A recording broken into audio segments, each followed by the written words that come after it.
the ability to kind of walk around goes. But something that sticks with you, and this is something you should definitely take to heart, is your voice. Your voice will stick with you for as long as you want it to stick with you. And if you capitalize on that and you keep moving forward with your voice alone, there's no end. So the legacy will be, at the end of the day, Dave Sturchio went out there, took a chance on himself, bet on himself, and he came out victorious. That's kind of where I'm at.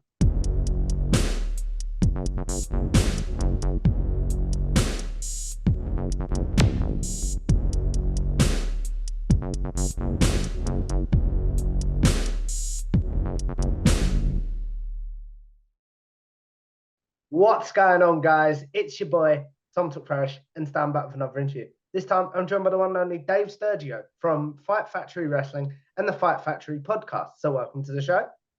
What's going on, man? Thank you so much for having me from across the pond.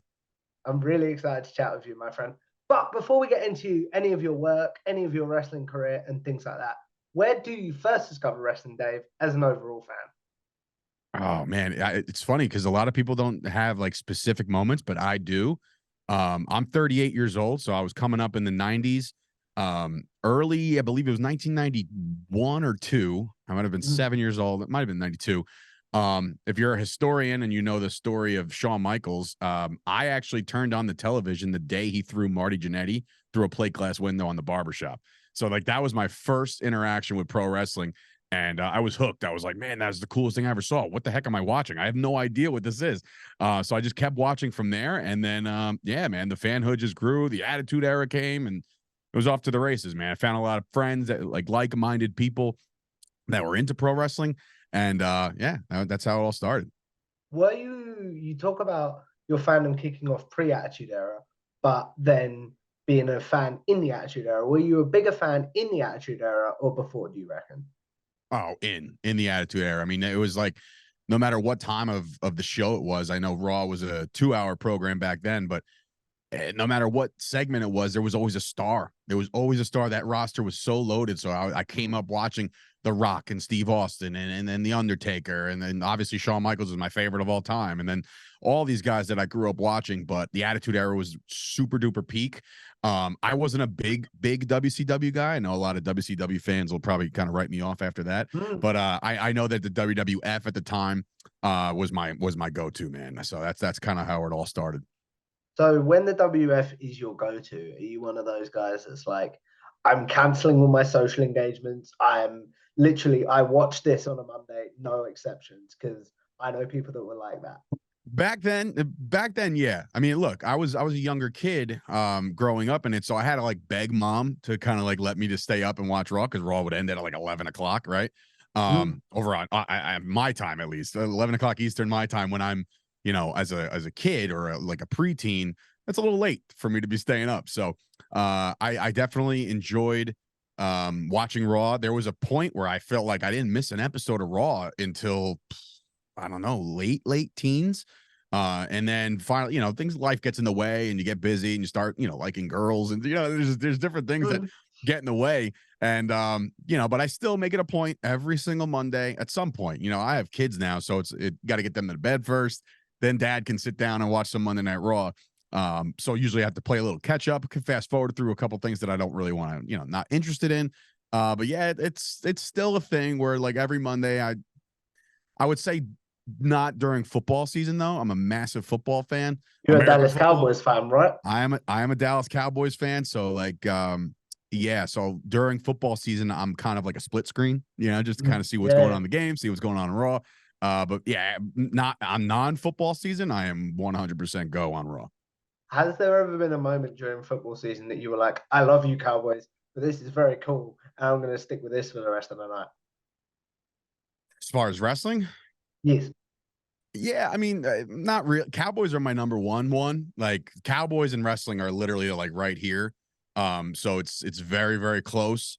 Luckily for me, the Dallas Cowboys only usually have like one Monday Night Football game a year. So I only have to kind of miss Raw completely on that day because I'm locked in on my Cowboys. But other than that, yeah, I mean, it doesn't matter what game is on. I'll definitely make sure I make a point to watch both.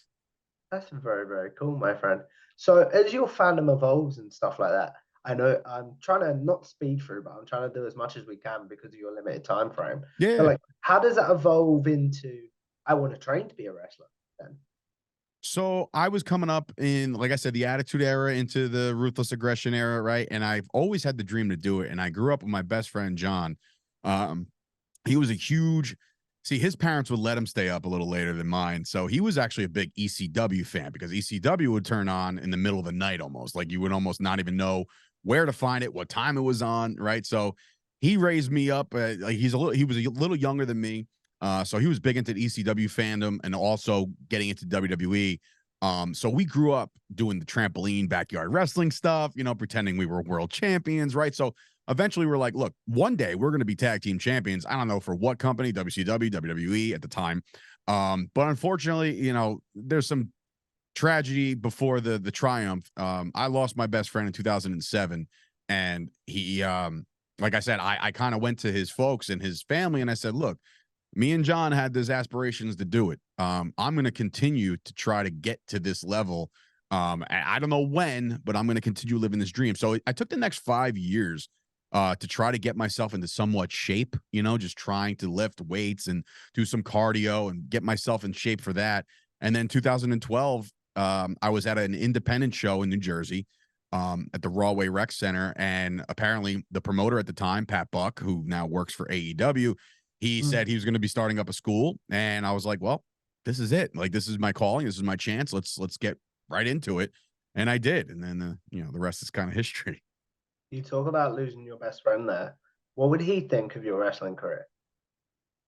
He would probably be super proud of me. I know his last text to me before obviously he passed away was I was telling him about I'm a Cowboys fan. Everybody knows that, but I did land an internship with the New York Giants, which is obviously one of the Cowboys' biggest rivals. And when you're coming out of Mm. broadcasting school, you don't know, you're going to take whatever job you could possibly grab.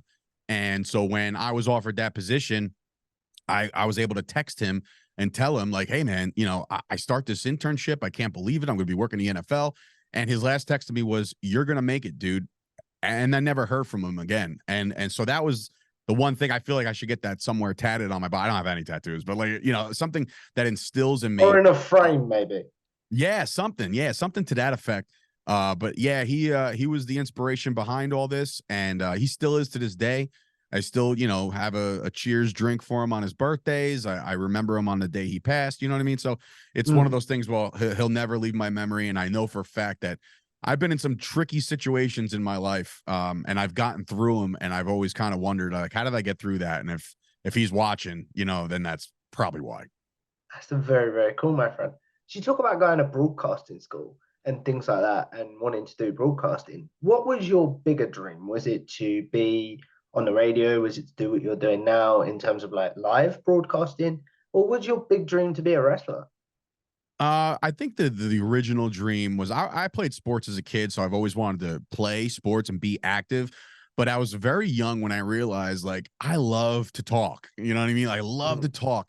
And I didn't know what path that was going to take me on. But I tell you right now, there was years and years and years of my childhood playing Madden football on PS 1, 2, 3, whatever the ones they were coming out with.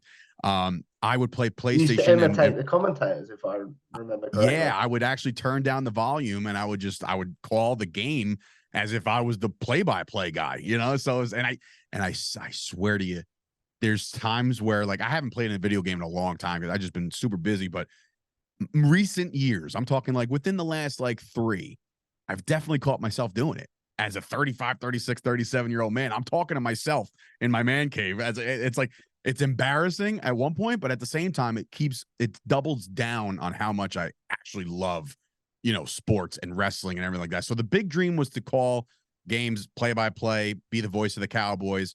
But then sort of along the way, I said, I loved Jim Ross. I loved these play-by-play commentators. Jerry the King Lawler was, huge as a color commentator. Even Vince Mm. McMahon, I know nobody likes to talk about him now, but Vince McMahon was one of the voices of my childhood. Just Mm. listening to him, what am I over? That's all I keep hearing in my head. So it's like I aspired to do that too. I said, you know what, I can do both.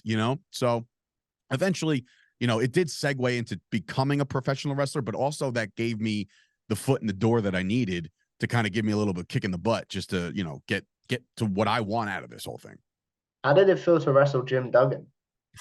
That's pretty cool, man. I tell you what, I was let's see, that was a year and some change into my career. So I was comfortable. I knew how to work. I was trained. I was decent. I wasn't the greatest wrestler in the world.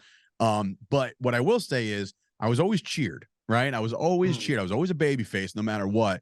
Even if they tried to turn me heel, I had a decent local following that would come out and support me and still cheer me anyway. So when we had Duggan in, that was a whole nother beast because now he's doing the USA chants, and I got to pretend I'm like anti-American all of a sudden. I'm looking around like Mm. these people are so loud. It's the loudest I've ever heard any crowd against me. So it was like really cool.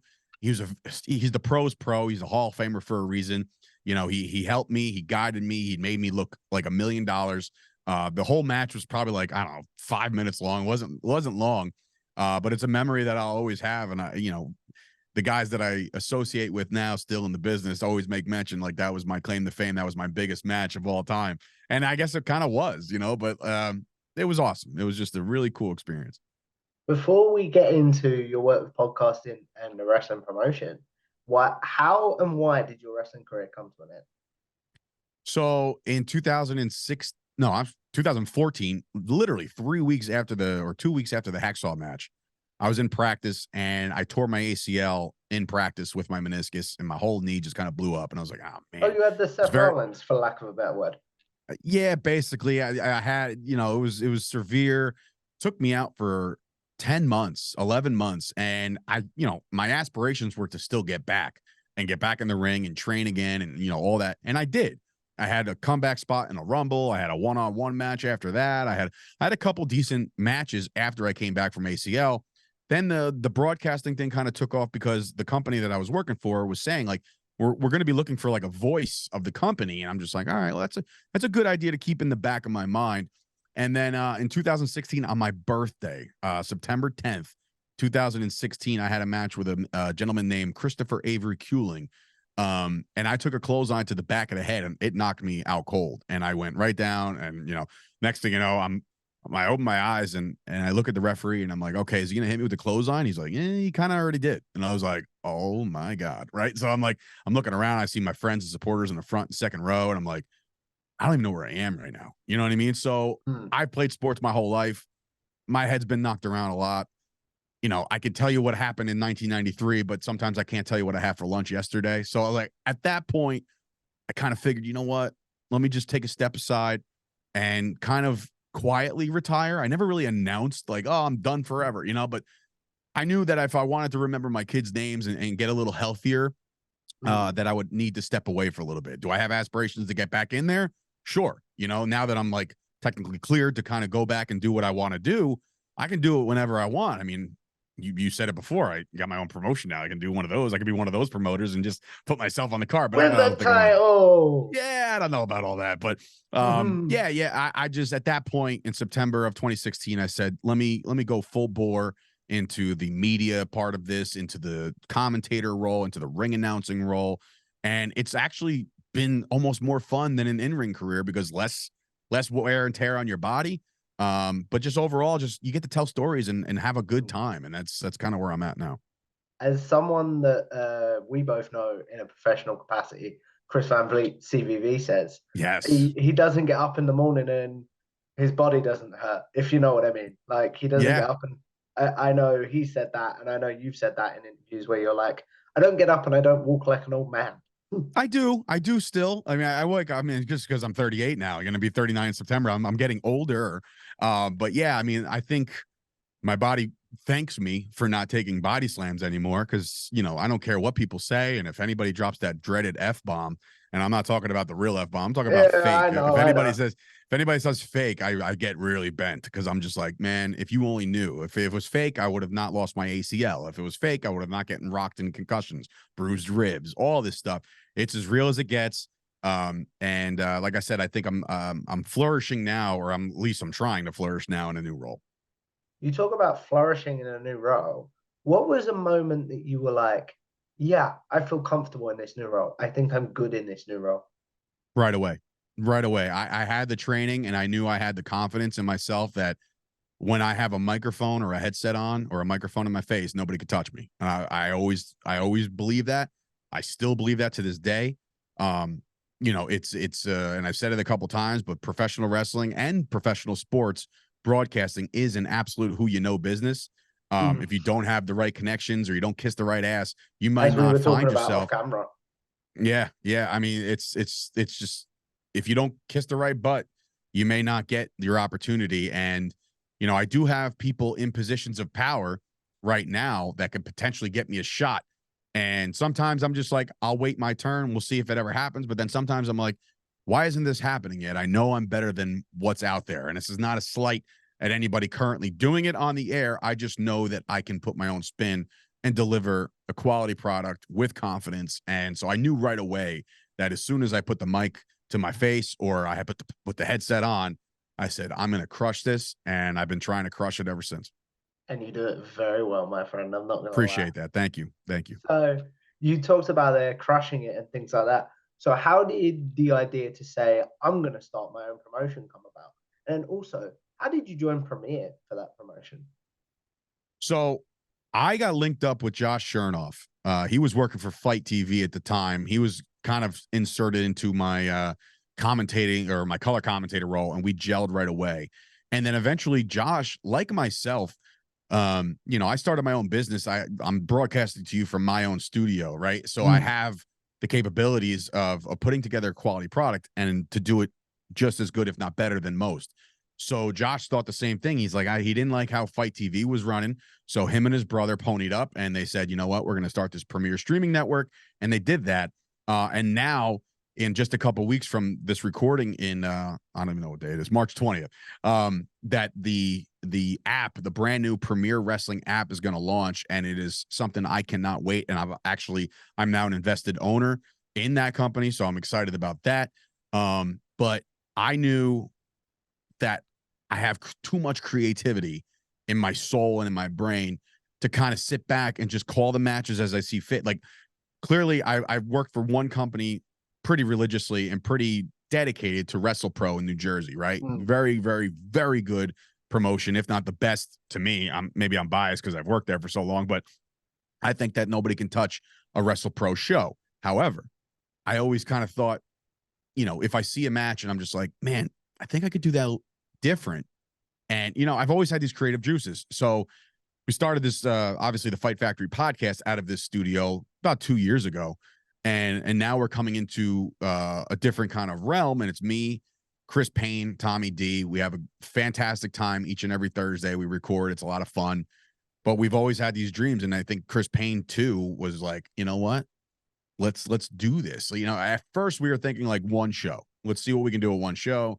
Why not? Who knows? Blah, blah, blah. But I said, you know what? I think this is bigger. I always tend to think bigger, maybe too big sometimes. But Mm. like I really thought, I was like, if we could put our three minds together, this could be something very special. And I think just based off the buzz that's been created already, I think that we're onto something. And now I'm just, full bore on working for the people that employ me, like WrestlePro, ISPW here in the Northeast. And then you have Fight Factory Wrestling, which actually kicks off this Friday with a couple premiere matches, showcase matches on an ISPW show. I'm able to promote a little bit. We're working hand in hand with those guys to kind of get us off the ground. So that's where I'm at with that. And the sky is the limit, but Mm. also bank accounts are limits too. So you got to be careful. I understand what you're saying completely there. So you talked about Chris and Tommy of the Fight Factory podcast there. How did the idea come about to we're going to start a podcast sort of thing? And was your chemistry instant? So all right. So the Fight Factory podcast actually started like 2.5 years ago, 3 years ago as an MMA/pro wrestling podcast, right? And it was actually my business partner Chris Gucci and Tommy D, and they were talking MMA, and then every so often they would talk pro wrestling. So I was like, I'll jump in for a minute, So I did that, and then eventually Chris got busy. I said, you know what, I'll step in, but I don't really like. I love MMA, I love the UFC, I love all that stuff too, but I know my expertise is in pro wrestling. So let's switch it to a complete pro wrestling show. So we did that. Me, Tommy D, and this guy Rob jumped on for a little while. And then when Rob departed, for whatever reason, I had me and Tommy D, and I said, you know what, the trios thing works a little bit better.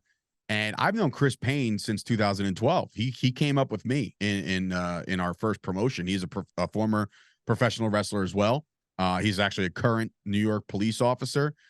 He's about to retire, so he's going to need a new venture. So I've known Chris forever, and he's one of my best friends in and out of the business. So I think the chemistry was just immediate. It didn't take much fine tooling. We kind of just fell into a groove. We like talking shop. It's okay to talk about the product that's on TV nowadays, even if you're in the business. I know that a lot of people are like, oh, don't be a mark if you're in the business. Like, you know what, man, we all go around once. I'm not about to sit there and play by somebody else's rules. You know what I mean? I'm just going to do my thing and try to succeed at what I'm doing over here. So that's kind of where it all started. And like I said, for that as well, being linked with Premier Wrestling and having the connections that we do in wrestling, we've been able to land some cool guests. You saw me with Chris Van Vliet. There's a lot of cool things down the pike, including coming up this week.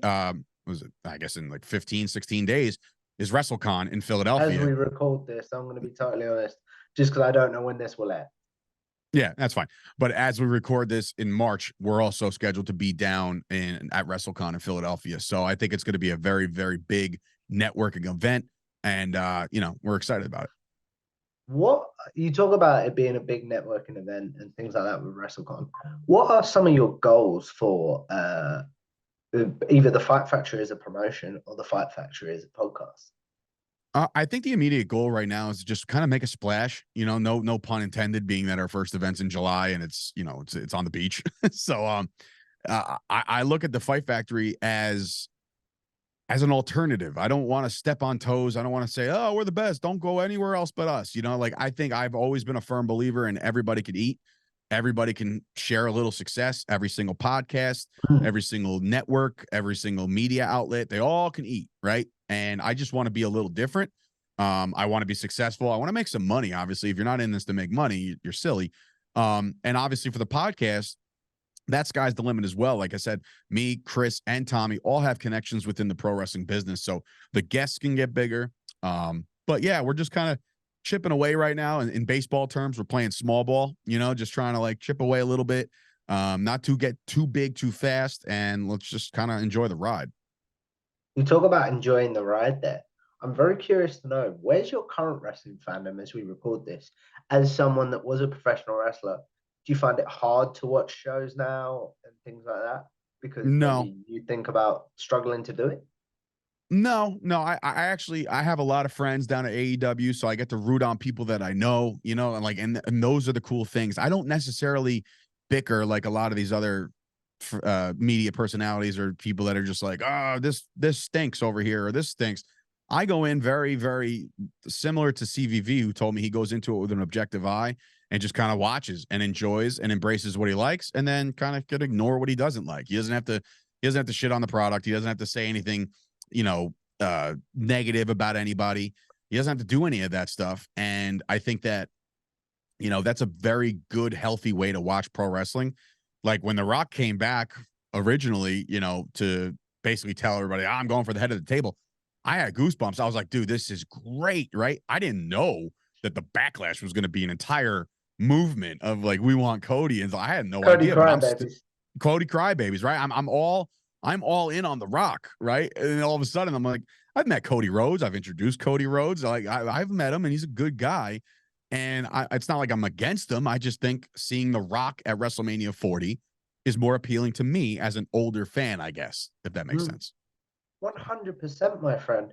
So when it comes to your wrestling fandom and you talk about things that are more appealing to you there, what is the show that you're like, no matter what I'm doing, I will check it out every week, even if I wasn't in this space? It's still Raw.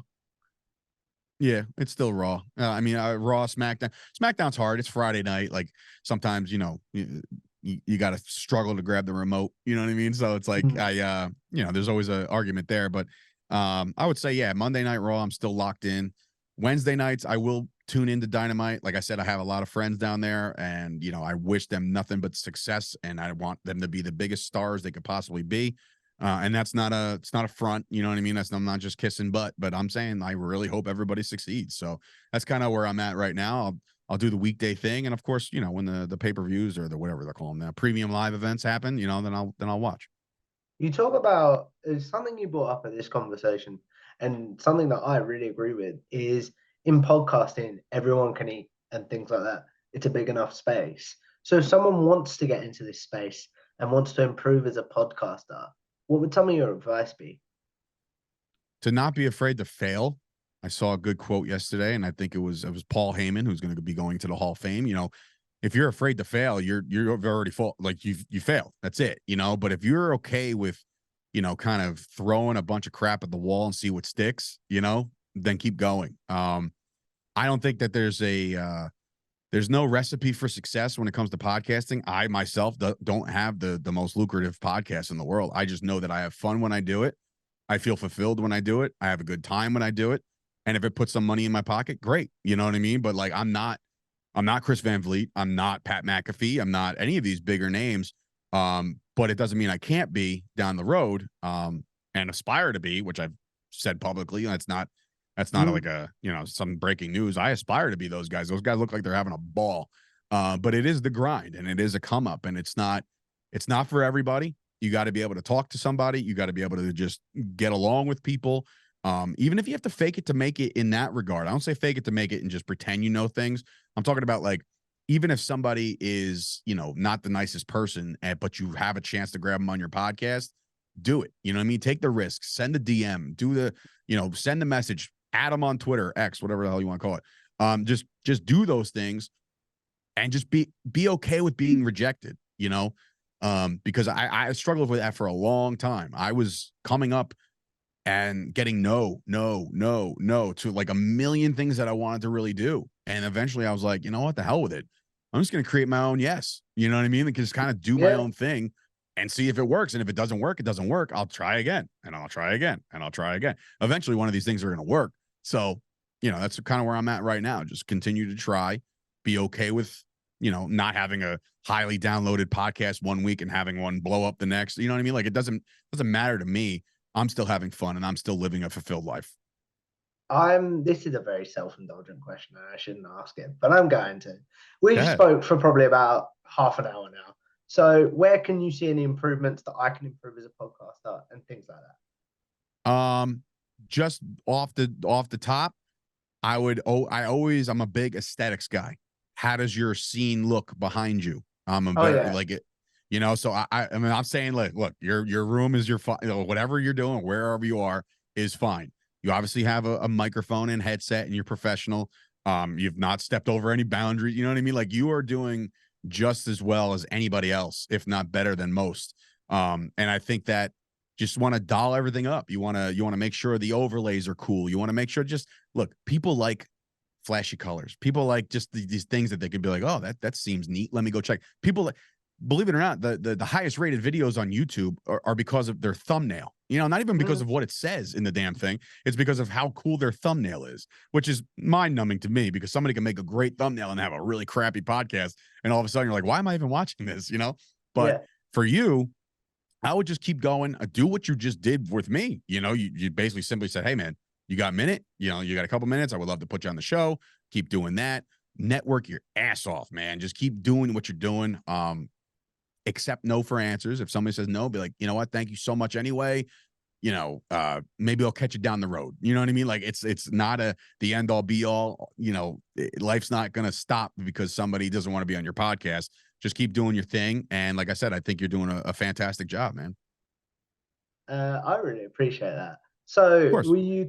when it comes to your wrestling career, before we look at wrapping this up, because like I said, I do want to be respectful of your time. Take your time, man. Don't worry about it. Uh, what was I going to say? When we look at your wrestling career, do you view it as a success? And what do you think your legacy as a wrestler is slash was if you don't wrestle? Um, do I look at it, my wrestling career as a success? So there's multiple levels to this. I would think that if you go out and you train the right way and you're raised the right way in the business and you get to go perform in front of a couple thousand people, you've made it. That's a success because there's too many people that try and fail and quit. There's people that never take the risk. There's people that just sit back and watch everybody else do their thing and just the hell with it. I don't care. But I think that my in-ring wrestling career could have been better. Yes. Could I have had better quality matches? 100%. Could I have cleaned my diet up a little bit better? Could I have looked a little better? Could I have done this, that, and a third? Yeah, I could have done all of that. But as far as do I look at it as a success? I feel like I'm a success because people at one point were chanting my name to watch a wrestling match that they paid to go see. I don't care about contracts. I don't, do I want to work on the biggest of stages? Absolutely. But that does not define your career. It doesn't. It just simply doesn't. Your success is making sure that every day that you wake up, you're like, you know what? I'm going to go crush this today. I don't know what's going to happen, but I'm going to go try to do it. As far as my legacy is concerned, I think that's still TBA, honestly. I think that some people get second chances and some people have second runs. If you think about it, if you're obviously a wrestling historian, obviously Shawn Michaels had a great in-ring career. Yeah. Then he got cut. Then he came back, and that second run was almost, if not better than the first. High quality matches, and so everybody has these breaks in time where they think the second run might be better. I mean, look at Steve Austin. He was kind of he was lost in the shuffle up until he got to WWE, and all of a sudden that second chance of life. So I don't know if mine's kind of written completely yet. I would say to be continued. But if that match in 2016 was it, and I never have a singles match again, so be it. I enjoyed it. I did my thing. Not too many people out there can say they were trained the right way and they performed in front of a big crowd. There's too many people out there that play wrestler. You can't go out there in your gym shorts and a tank top and pretend, hey, I'm a wrestler. I'm going to do all these high spots and it's going to be really fun. To me, that's trash. You know what I mean? Like, just go get trained, go to an appropriate school, somebody with credibility. I was trained by Pat Buck. The credibility is endless with that guy. You know what I mean? So I think that if you're trained by a former professional, I know there's multiple schools, Seth Rollins, Cody, Bully Ray. There's multiple schools in the United States. Yeah. There's just so many. There's so many schools to go get correctly and properly trained. And if you do that and they put you in a match in front of people and you get through it without, getting blown up or blowing a spot or whatever, then you're a success. You've done it. You've done more. You've done 90% more than what the other common person ever did. That's very, very cool. And if we move it to podcasting, I know your answer will probably be because I know your outlook on life from doing research and from this great conversation. But do you view podcasting as a success? And what would you want your legacy as a podcaster to be? That I know is not done yet. My legacy for as a personality in a podcast is just getting started.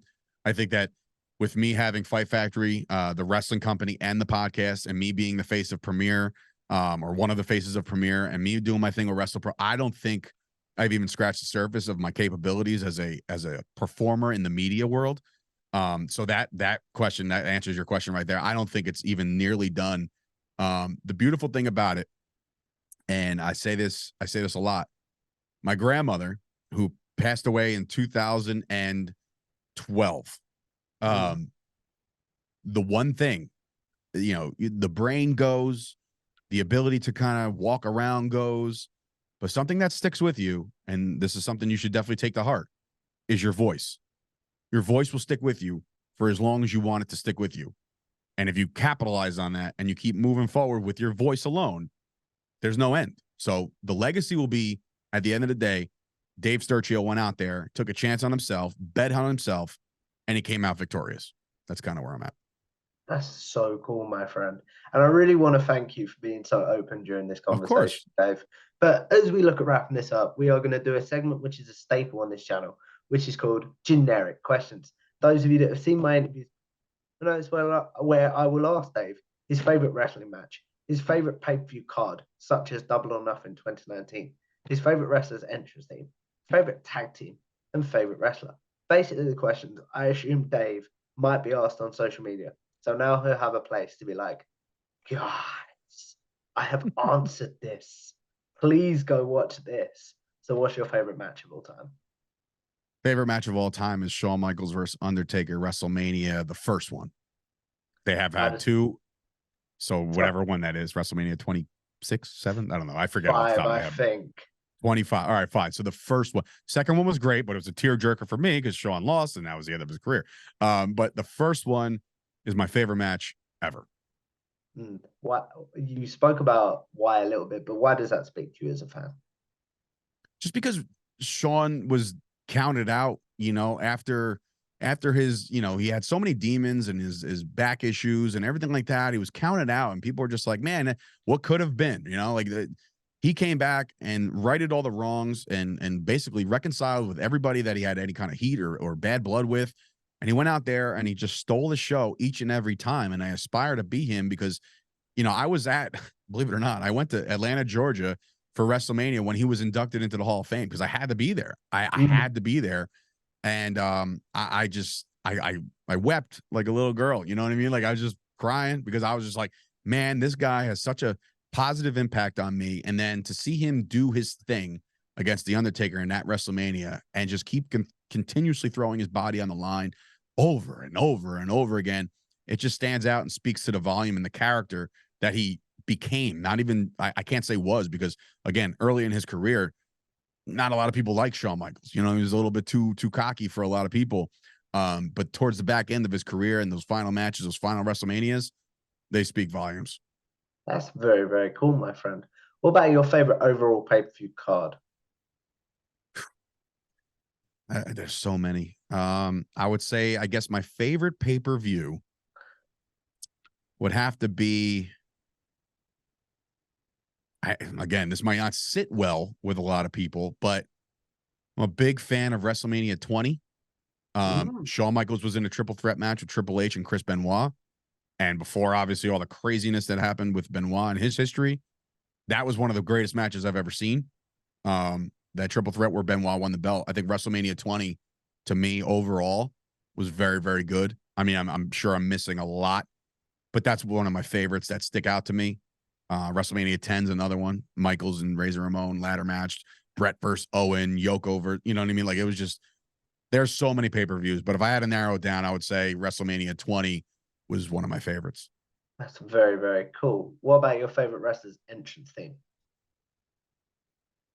So, I mean, I know it seems like I'm a broken record at this point, but Shawn Michaels' theme song still to this day is Yeah. great. But I will say I have two right now that are on my workout playlist on loop.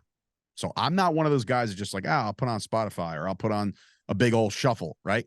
I just want two songs playing over and over and over again. And I might sound like psychotic, and that's fine, but it's Brock Lesnar's. I'm a big Brock Lesnar fan. I've followed his entire career, read his book like 4 times. You know what I mean? Like Brock Lesnar is that dude. He's an ass kicker, and I've completely was in just super fanboy for him. And Roman Reigns right now, the head of the table, that theme song, I just feel like when I'm walking around the gym to that theme song and pumping in my ear, I don't feel like anybody can touch me. I feel like I'm in God mode, just like Roman Reigns says he is. So it's like for that, Roman and Brock are definitely up there with my favorite. Is the intro to your podcast a remix of the Roman Reigns song? It is a mix. If you listen closely, it's a mix between Roman Reigns and LA Knight. Ah, Yeah. You where probably does didn't notice that? that. Now Where you're does gonna that? listen to it. Yeah, now you've said that. Yeah, where does that inspiration come from then? Before we do the final generic questions. Just because I just obviously I was like LA Knight was super hot when I was thinking about new theme songs. Roman Reigns is my favorite theme song. I found it on YouTube. There's a couple YouTube channels out there that mix up these theme songs that are so cool. I even was listening like most recently, again in the gym, the Hollywood Rock theme song. You know what I mean? Like that slow, somber, like you just feel like you want to just drop an elbow on somebody. But yeah, I would say that that's where that comes from. Just keeping it with current. You know what I mean? It probably will change 15 times before now and next year. Who knows? But that's where I kind of got that idea. That's so cool. And then, more about your favorite tag team? Favorite tag team? I guess I liked Harlem Heat a lot. Being not and look, I wasn't a WCW guy, but I loved Harlem Heat. But I want to say my favorite tag team would probably have to be the Legion of Doom. Mm. LOD, just the way they carried themselves, the pageantry, just the intensity. I know when I had a tag team partner in 2014, we used the Doomsday device as a finish. So that was cool, homage to those guys, but just like, I think it was like SummerSlam 92. They come out on the bikes and stuff, and everything's just like, I don't know, man. It's just, they were just so cool, and they're way ahead of their time, too cool for school type deal. So yeah, Legion of Doom, the Road Warriors, those are my guys. And then the biggest generic question, in my opinion, Dave, who's your? I know the answer because of this conversation, but who's your overall favorite wrestler? It's easy. HB Sizzle, man. It is the Heartbreak Kid, Shawn Michaels, since day one. And it's funny because when you're a fan of Shawn Michaels growing up, when it wasn't so acceptable to be that way, Mm. I was just like, people were kind of looking at me like, you sure you like girls? And I'm like, yeah, man, trust me. He's coming out in the assless chaps and the shiny stuff, and just, he looks all sorts of flamboyant. And I was like, this dude is box office, like he is so cool to me. But yeah, obviously Sean's been my guy for forever. I still love seeing him do his thing with NXT. I think that's super cool. I think it's, NXT got a little bit of a kick in the butt knowing that Sean is ahead of like creative, and he has the freedom to do what he's doing. Yeah, Sean, and I would say Roman, not Roman. Well, Roman's up there too. I think he's awesome, but like Brock Lesnar has always been a favorite of mine. Even like I said, just the most recent of this country cowboy ass kicker type. I thought he was just the coolest guy in the world. So active wrestlers, I guess you can consider him an active wrestler still, Brock, but all time is Sean. You talked about there Shawn Michaels and always enjoying him popping up. Before we wrap this up, I want to talk about this quickly. How did you feel about his comeback in 2018?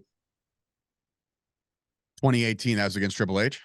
No, the Crown Jewel one against Brothers of Oh, Destructions. yeah. Wow. What the hell am I talking about? Triple H. That was 2002. Um, so that match was disappointing. I really wish it didn't happen. I do understand the Saudi Arabian crowd have those funds that they would pay a whole lot of money to see whoever they want, which is why like Goldberg was still around and, doing all those things. It was disappointing. Still cool to see him, but just definitely like a weird way to see my idol kind of go out. I know for a fact that if he was active still or trying to get back for one more, that he would make sure that that's how he leaves his legacy. But I think now he has the same mindset that I do, where now he wants the next generation and the next people after him to succeed. And if he's just a small fraction of the reason why they succeed, rock on. You know what I mean? So that's where I kind of share my sentiment with what he's doing now. But yeah, that crown jewel match was that was rough. This was rough as Yeah, a fan. to be honest, I think that's a beautiful way to end it, if I'm honest, Dave. And how we end this show is, I believe, as content creators, people with social medias, or wrestlers in your case, we're all sort of going to live forever in some sort of very, very weird way, if you think about the word. So, what is one piece of content you're like, I'd like to be remembered for that? And then what is one that you're like, yuck, please forget about that? It could be a match or it could be a podcast. My favorite and my biggest moment as a podcaster, and being in the media was back in 2022.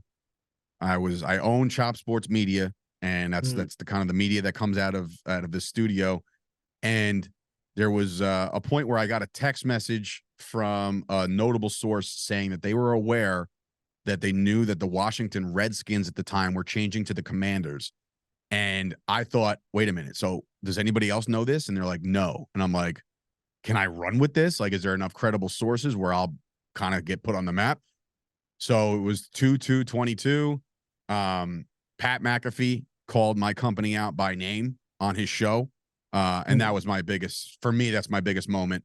And I actually had an intern at the time, record my reaction because I didn't know. Somebody just told me, like, yo, go put on McAfee and go around like the 10-minute mark or wherever it was.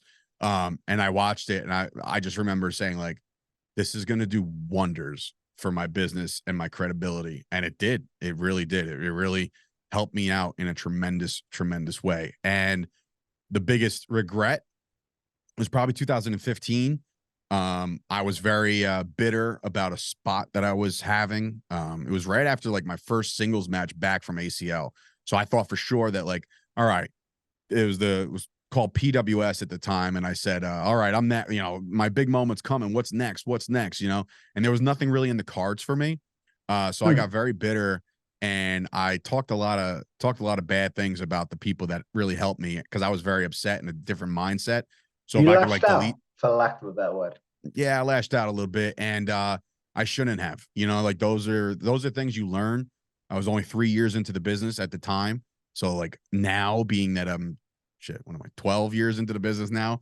Things have changed. My mindset's changed, and I would never badmouth anybody who didn't warrant it. At least, you know what I mean. Like if somebody double crosses me or something like that, then yeah, I'll badmouth you and I'll spit fire. But for the people that helped me get to where I was at the time, for me to be bitter and angry and just lump on a log towards the business, I really wish that podcast would have never made air. I fully agree with what you're saying there, Dave. But as we wrap this up, I want to give you the floor. This has been a great conversation, but please promote yourself. Where can the good people find you, your work, etc.? You can find me on Instagram, Dave Sturchio, Sturchio. I'm sure it's going to be on the screen at some point. Dave Sturchio on Instagram, Dave Sturchio on Twitter. You can follow the Fight Factory Wrestling on Instagram. Big summer like debut show, The War on the Shore, featuring Matt Cardona, Joey Janela, Lady Frost. It's going to be great. Danny Moff, all the guys that have helped me along the way. Casey Navarro, all these guys. They're great in-ring performers and just awesome people to be around. So check for that. Check out Fight Factory Wrestling on Facebook as well. And of course, if you're in the States and you see this and you're in New Jersey and you need a place to do your own podcast, come on down to Chop Studios, chopstudiosnj.com. It's well worth doing, guys. One of the hardest working people in this space, but one of the nicest as well. So if you guys like this, make sure you like, share, and subscribe to Tom Talk Trash on YouTube. Follow me on Twitter or X. I can't do it when I'm holding the mic. And I will see you in the next one. Goodbye now.